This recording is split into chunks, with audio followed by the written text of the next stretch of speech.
pricing according to value could be dangerous for new freelancers. You know why? Because you don't have any experience yet and you price according to your value. What if you're actually an asshole who's a cocky person who thinks your value is worth 100,000, but you actually don't have the talent for that? Because it feeds your ego, hey, this is my value, but actually you know nothing. All right. So charging your worth based on your value at this point, if you're starting, is actually dangerous.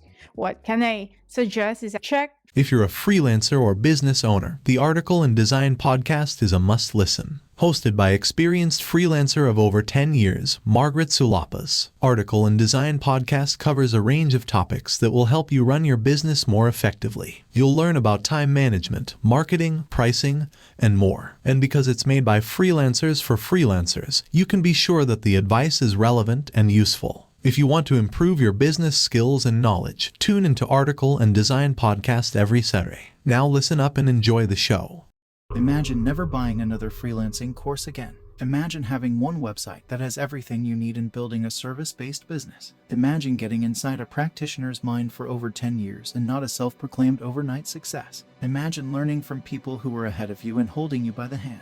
Imagine learning from real practitioners and not fake gurus. Imagine learning how to create a business and build long-lasting relationships. Imagine you don't need to learn any hype, unethical persuasion, and really focus on what matters. Imagine profit, balance, discipline, work from home, and freedom. Create processes and systems, simplifying your life but building wealth. Imagine there's a community that can give you this. Imagine there's one place full of lessons that you only need. No hype, no BS, no annoying life coaches who keeps on shouting at you. Again, imagine never buying another freelancing course. Don't imagine. It's here. Welcome to Article and Design.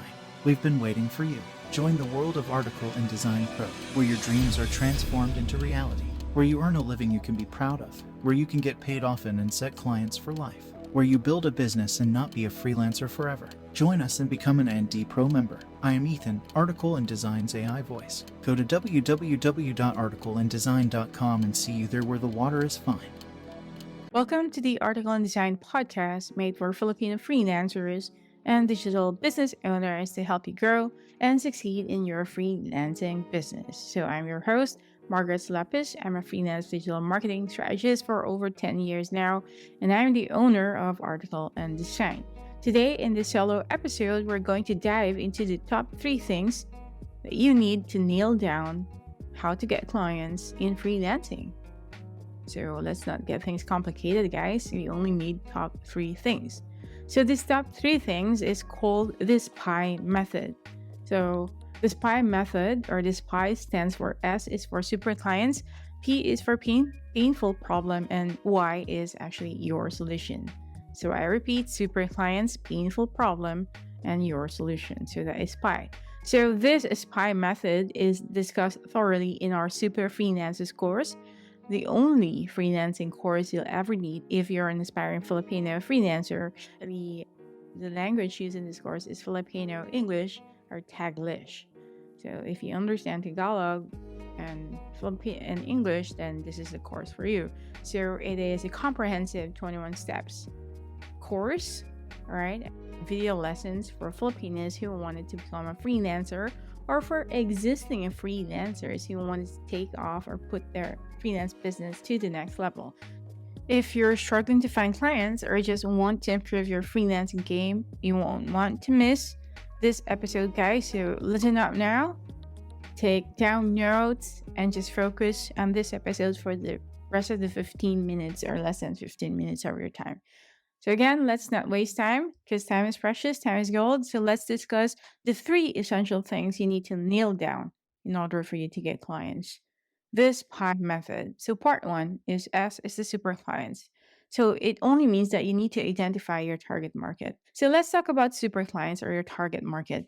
Knowing who your clients are is very crucial in any type of business, especially in your freelancing career.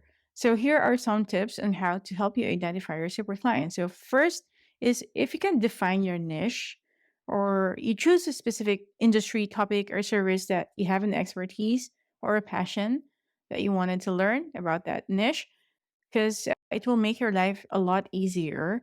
Next is you can also try to look at the needs of this demographics or this niche. It will give an insight into what services or products they need and how you can meet those needs.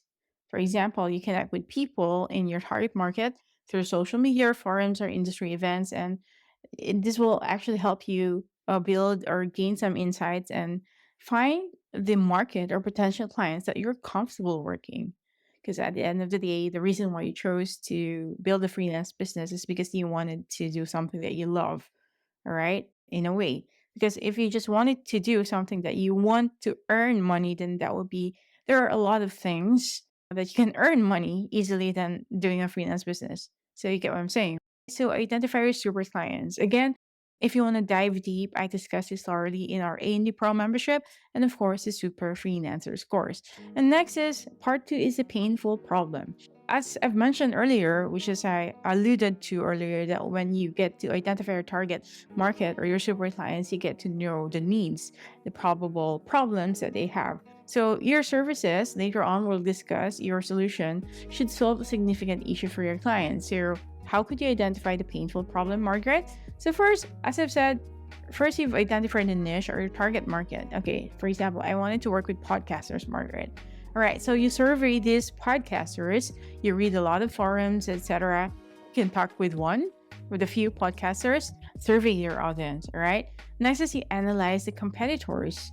All right, so you study businesses that provide similar services or products. Those, like, probably if you're a video editor, find a video editor who focuses on podcasters. So you identify what exact problems are they solving for these specific clients, and you check with your existing niche or clients that, hey, the podcasters has this specific problem, blah blah blah. Okay, so what can I do with this one, or what can I do better than my competitors are doing? And of course, I'd like you to keep up with the industry trends and news, right? For example, right now there's AI tools that you can use, and there's AI tools that these podcasters are probably trying to use, but actually they don't know how or they don't have time. It could help you spot new pain points and opportunities so that you could provide valuable services. So that is number 2, the painful problem. Again, as I've said, I've dived deeper, all right, in teaching you how to find this, because there's a system inside the Super Freelancers course and the A&D Pro membership. And part 3, last but not least, is your solution. So again, we're crafting the perfect offering from these painful problems and this target niche that you have, because there's no point if you're going to offer something they don't need. Let's explore the solution, which is your why from the S.P.Y method, your solution or your offering or your service. So once you know the target market and the painful problem, you need to develop a solution that effectively addresses those needs. So how can you do that? So you outline the possible services that you'll provide, all right? And then you define the scope of work. Probably you just wanted editing, you don't want to put captions, you don't want to, etc. And of course, all the deliverables that you might want to deliver to the client. So this will make it easier for the clients to understand what they're getting. You have to be very specific. And of course, again, don't overcomplicate this, don't overthink this, just put a price. Put a price in your service. So you determine a fair price for your work. Okay? So you might say, okay, Margaret, I'm just starting. How can I price knowing my worth? Okay, I've said this over and over again. I've mentioned this in the previous podcast episodes that pricing according to value could be dangerous for new freelancers. You know why? Because you don't have any experience yet and you price according to your value. What if you're actually an asshole who's a cocky person who thinks your value is worth 100,000, but you actually don't have the talent for that? Because it feeds your ego, hey, this is my value, but actually you know nothing. All right. So charging your worth based on your value at this point, if you're starting, is actually dangerous. What can I suggest is check from the competitors what are the fair price for your work and determine on that one, and consider your experience, your value, and the standard rates, and that's it. You start with that one. And after 3 clients, then yes, charge according to your value or your worth. Make sense? I want to be very clear on that one because I've heard or I've watched a lot of misleading and dangerous advices and pricing. And that's why many aspiring freelancers can't get clients because they're being ridiculous. All right. So of course, you, after pricing it, after crafting a specific offer, you create probably an offer or unique selling point, or what we call a persuasive pitch. Okay, that will highlight, okay, what can the client get from this? What can the client get from you? What is the solution to this problem? All right, or the benefits that the clients are getting. Please take note that the clients doesn't care of what you finish. They don't care about that one. They only care about if you can solve the problem, period. So you tailor your pitch to this target audience or target market and the problem that they have, the very painful one, and then, hey, how can you solve it? This is my offer. Call it a name, for example, a perpetual podcast editing package. Make sense? Last but not the least, while doing that, please showcase your work. All right, you start building a portfolio. If you don't have a client yet, make your own sample for yourself and demonstrate your abilities. Hey, client, this is how I can do it. This is how I could edit a podcast. This helps build trust and credibility with potential clients. As I've always mentioned, show, don't tell. Always show what you can do and don't just blabber about it. Because anybody could say, hey, I'm brilliant, but actually you're not. So show, don't tell. So in conclusion, as I've said, in order for you to get clients, all right, that will really understand your value, is you remember this S.P.Y method, right? Super clients, painful problem, and your solution. That's it. Focus on that one. Any other things are just bells and whistles. Just focus on this because you're providing value. And that's the time that you can, hey, I know my worth. All right, I could price according to the value that I provide, all right, or the value that you could get. So that's it. That's a quick episode and a short one. And hope you understood the point. Nail these 3 essentials, guys. And I'm pretty sure you will get clarity on your freelancing offer. So again, if you're listening to this episode, probably this will come out on an Easter time or Easter Sunday or Saturday.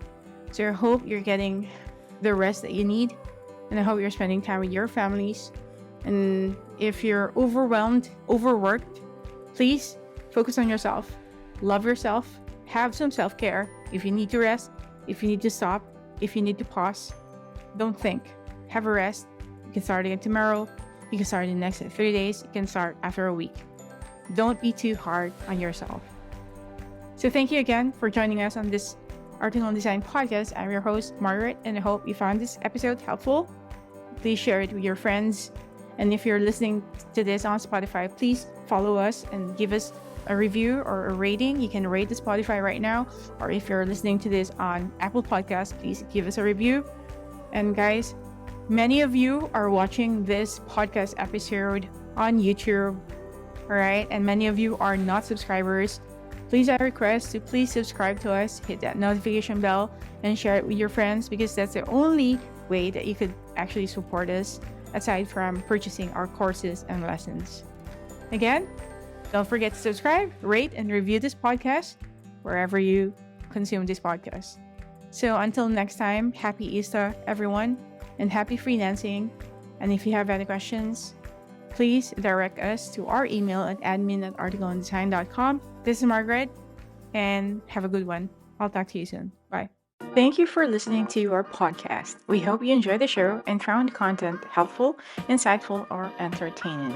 If you have any questions, comments, or suggestions, guys, please feel free to reach out to us on our Discord, YouTube, or Facebook platforms. Just search for Article and Design.